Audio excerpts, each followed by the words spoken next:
Dr. Harshavardhan, Honorable Union Minister for Environment, Forest and Climate Change, Mrs. Chandrika Kumaratunga, former President of our friendly neighboring country, Sri Lanka, Mr. Kasam Utim, former President of Mauritius, Dr. Barsaman Pon, Minister for Energy, Water Resource and Irrigation, Government of Nepal, another friendly country, all Mauritius, Sri Lanka, Fiji, Norway, Mrs.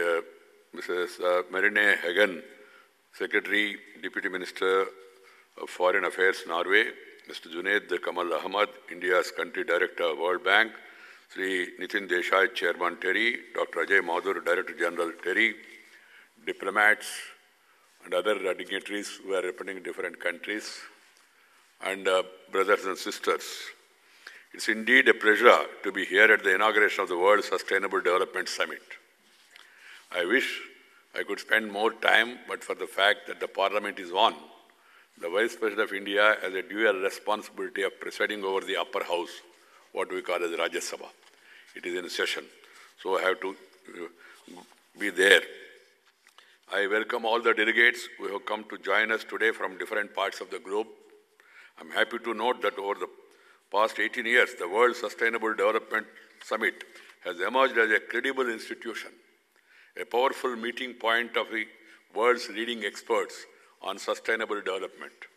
Platforms like this play a crucial role in exchanging information, knowledge, experiences, lessons learned, and best practices from across the globe. They forge new partnerships, lead to synthesis of new ideas, and bring people and nations together, inspiring them to work as a team to achieve the common goal.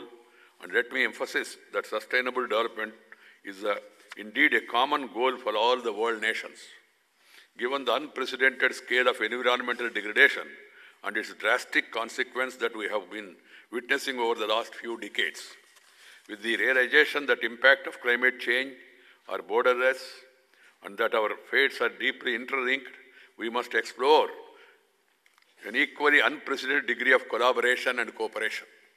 My dear sisters and brothers, the Vedic philosophy of India has always emphasized the undeniable connection that human beings share with nature.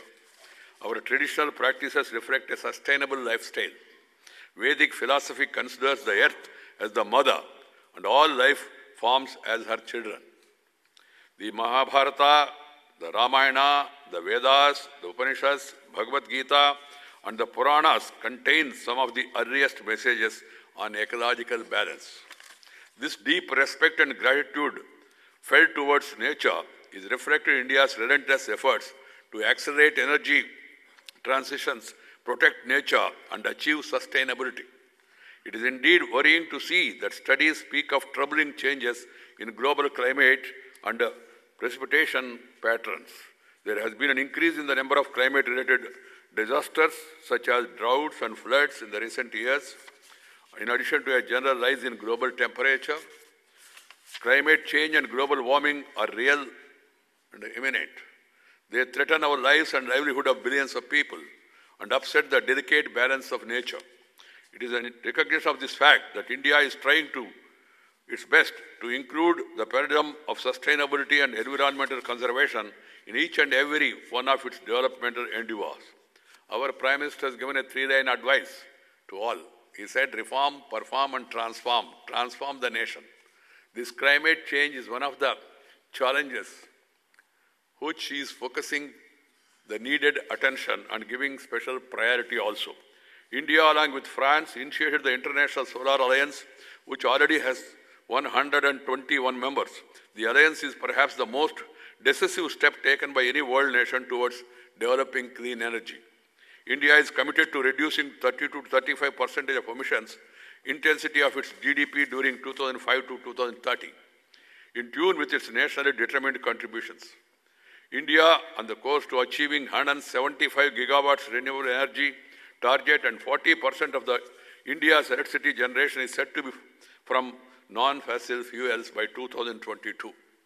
India is among the few countries of the world where the forests are growing in spite of exponentially rising population and livestock pressures. India's forests act as a net carbon sink, India has set a target of raising its existing 21.54% forest cover to 33% of the total geographical area through aggressive forestation drives. The Prime Minister has made it as a movement, even among the children. And it has now become a fashion and also a passion for all the public organizations to plant or even plant a tree whenever there is a public function and any important person comes to, so that it becomes more and more popular. Sustainable development is inclusive development. Let us not forget that more immediate impacts of climate change are felt by developing countries because of higher dependence on climatic variables, especially when it comes to agriculture and their limited capacities to adopt. In India, 54% of the people still depend on agriculture. Agriculture is our basic culture. So the government is also focusing enough attention to this issue of sustainable agriculture. The marginalized and vulnerable sections of the world population are highly susceptible to climate-induced tragedies. Therefore, in pursuance of the United Nations Sustainable Development Goals, granting these groups of people climate justice must be one of our primary goals. My dear sisters and brothers, sustainable development includes sustainable agriculture. India is focusing on this aspect very sharply. Inconsiderate use of groundwater for irrigation has led to drying up of aquifers. Reckless use of pesticides have degraded soil quality, polluted groundwater, and has destroyed biodiversity, threatening our food security. There is a need to make use of endless possibility of biotechnology and nanotechnology to develop a range of green products, including nano-fertilizers. We should move towards more efficient systems of irrigation with more crop per drop as our mantra. Greater thrust has to be placed on organic farming and the use of natural means of pest control. Sustainable development means sustainable mobility solutions. India's bourgeoising urban space have transport requirements that are rising exponentially with each passing day. India needs sustainable, inclusive, low-carbon mobility solutions. We have to focus upon expanding our mass rapid transit systems like the metro rail network and promote the ease of use of green vehicles. The focus of the government and the nation is on this now. I was Minister for Urban Development for some time before taking up this responsibility as the Vice President of India, and maximum priority is given to convert private transport to public transport. And metro is the passion of the day. Every city is now moving towards having metro rail. Sustainable development means sustainable urbanization. United Nations Department of Economic and Social Affairs estimates that by the end of 2050, India is expected to be the most populous country with roughly 1.7 billion inhabitants. More than 60% of this population is expected to reside in India's urban centers by 2050.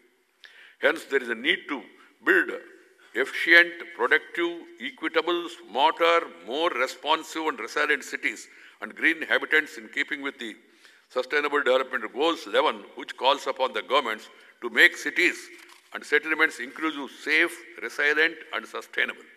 The government have taken a massive program of creating smart cities, converting the present cities. 100 cities are taken up in the beginning. We need to check distress migration from rural area and sustainable, improve the quality of lives of the urban poor. One of the key enablers in this process would be empower cities through policy mandates, institutional and financial support and legal provisions. Enhancing private sector participation and capacity building can go a long way in charting a sustainable urbanization pathway for India. Sustainable development means energy security and clean energy. As the world's fastest growing major economy, our energy needs are immense. More than 80% of India's fuel needs are met by imports. This volatility and tendency for fluctuation in international crude oil prices threatens India's energy security.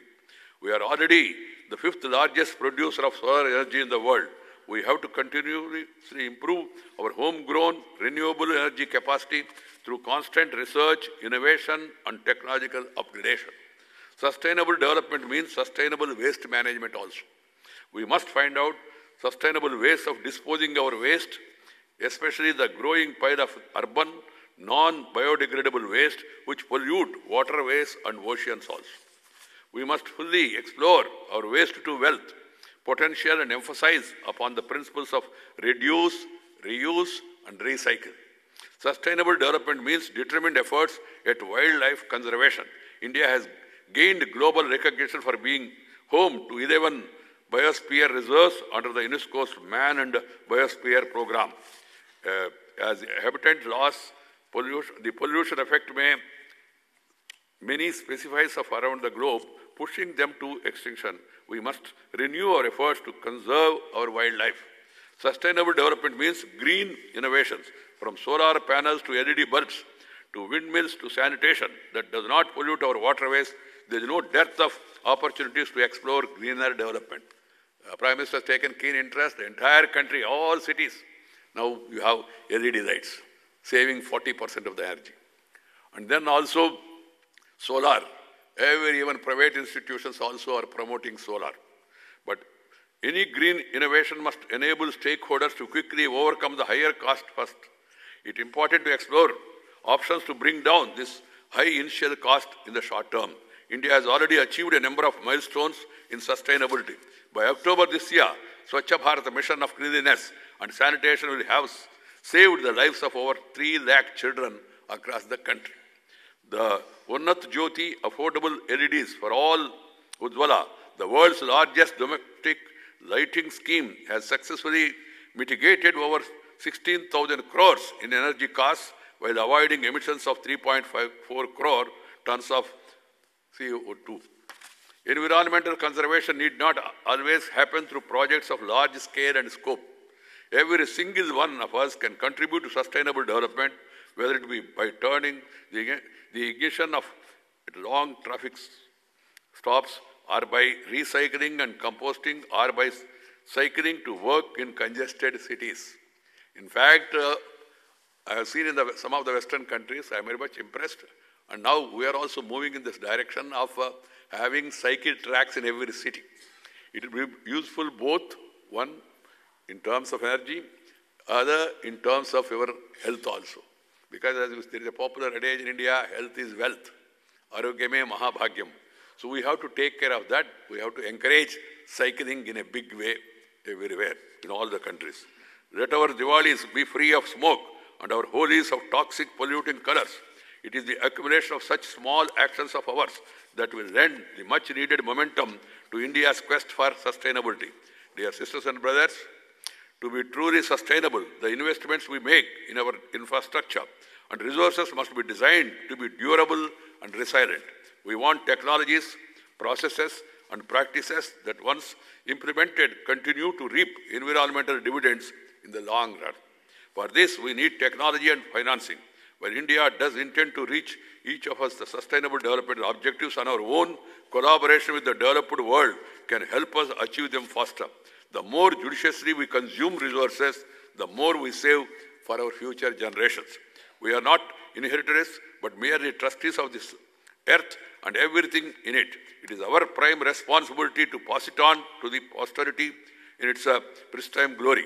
I also call upon international organizations and the civil society to incorporate the aspect of sustainability in every single of their discussions, deliberations, and action plans for the future. In fact, it should become part of the educational curriculum for the children so that they develop that habit from the childhood itself. And I said, the earth is our mother. Humanity should collectively rise above our trivial difference of race, religion, and power and act in unison to save her. As the ancient Indian adage goes, dharmo rakshata raktaha. If you promote virtuousness, it will protect you. If you protect nature, it will protect you and nourish. If you don't, we run the risk of perishing. I hope the world community will have the wisdom, commitment, and will to act to protect nature and humanity's future. That's why I suggest that nature, culture, together for a better future.